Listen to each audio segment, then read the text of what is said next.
ചാക്കോച്ചി. ഈ പേര് കേൾക്കുമ്പോൾ തന്നെ നിങ്ങൾക്ക് മനസ്സിലായി കാണും ഏത് സിനിമയാണ് ഞാൻ ഇന്ന് പറയാൻ പോകുന്നത്. അതെ, രഞ്ജി പണിക്കരുടെ തിരക്കഥയിൽ ജോഷി സംവിധാനം ചെയ്ത് 1997 വന്ന ലേലം എന്ന സിനിമയെക്കുറിച്ചാണ് പറയാൻ പോകുന്നത്. 90കളിൽ ജനിച്ച ആരും ഈ സിനിമ കാണാത്തവരുണ്ടാകില്ല എന്ന് മാത്രമല്ല, ഈ സിനിമയെ ഇഷ്ടപ്പെടുന്നവരായിരിക്കും ഭൂരിഭാഗം പേരും. കാരണം ഇന്നത്തെ കാലത്ത് ഇത്രയും സ്റ്റൈലിഷ് ആയ ഒരു സിനിമ വളരെ റെയർ ആയിട്ടാണ് വരിക. അതും ഒരു സുരേഷ് ഗോപി ചിത്രം. കളിയാട്ടം പോലൊരു ഡ്രാമ സിനിമയ്ക്ക് ശേഷം വളരെ വ്യത്യസ്തമായ ഒരു തിരഞ്ഞെടുപ്പായിരുന്നു ആനക്കാട്ടിൽ ചാക്കോച്ചി. ആ സിനിമ കണ്ടവർക്ക് മനസ്സിലാകും അതിൽ ആരെയൊക്കെ നമുക്ക് മാറ്റി ചിന്തിച്ചാലും രണ്ടുപേരെ ഒരിക്കലും വേറെ ആരോടും ഉപമിക്കാൻ തോന്നില്ല. കാരണം ഉപമകൾക്കുമപ്പുറം അവർ അവരുടെ കഥാപാത്രങ്ങളെ വളരെ മികച്ചതാക്കിയിട്ടുണ്ട്. രണ്ടുപേർ എന്ന് എടുത്തു പറയാൻ കാരണം, ഒന്ന് നേരത്തെ പറഞ്ഞ പോലെ ചാക്കോച്ചി, രണ്ടാമത്തേത് ആനക്കാട്ടിൽ ഈപ്പച്ചൻ എന്ന കഥാപാത്രം മലയാളികൾക്ക് തന്ന ശ്രീ MG സോമൻ. എനിക്ക് ചിലപ്പോൾ തോന്നാറുണ്ട് ഈ കഥാപാത്രം ഈ ലെവലിൽ ചെയ്യാൻ മലയാള സിനിമയിൽ മറ്റാരെക്കൊണ്ടും സാധിക്കില്ല എന്ന്. അത് ഏറെക്കുറെ ശരിയുമാണ്. ഈപ്പച്ചനായിരുന്നു ലേലം സിനിമയുടെ ആത്മാവ്. നേരാ തിരുമേനി ഈപ്പച്ചൻ പള്ളിക്കൂടത്തിൽ പോയിട്ടില്ല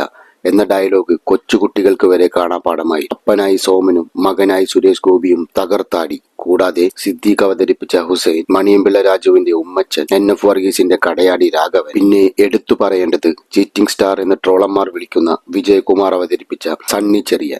ബൈ ഇതിലും പുള്ളി ചതിക്കും.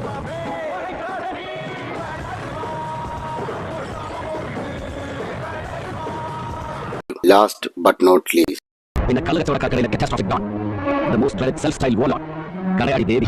ഒരു മാസ് മസാല സിനിമ എന്നതിനപ്പുറം എങ്ങനെ ഒരു ടെംപ്ലേറ്റ് സിനിമ പ്രേക്ഷകർക്ക് ഇൻട്രസ്റ്റിംഗ് ആവുന്ന രീതിയിൽ എടുക്കാം എന്നതിന് ഉത്തമ ഉദാഹരണമാണ് ലേലം. ഓരോ ക്യാരക്ടറും അവരുടെ മോട്ടീവും കൃത്യമായി അടയാളപ്പെടുത്താൻ രഞ്ജി പണിക്കർക്ക് കഴിഞ്ഞു എന്നുള്ളതാണ് ഈ സിനിമയുടെ വിജയം. അനാവശ്യമായ ഒരു സീൻ പോലും നമുക്ക് ലേലം സിനിമയിൽ കണ്ടുപിടിക്കാനാവില്ല. എന്തുകൊണ്ടും ആ തലമുറയെ തൃപ്തിപ്പെടുത്തിയ സിനിമയാണ് ലേലം. ഒരു പരിധിവരെ ഈ തലമുറയിൽ. വീഡിയോ ഇഷ്ടമായെങ്കിൽ ലൈക്ക്, ഷെയർ, സബ്സ്ക്രൈബ്.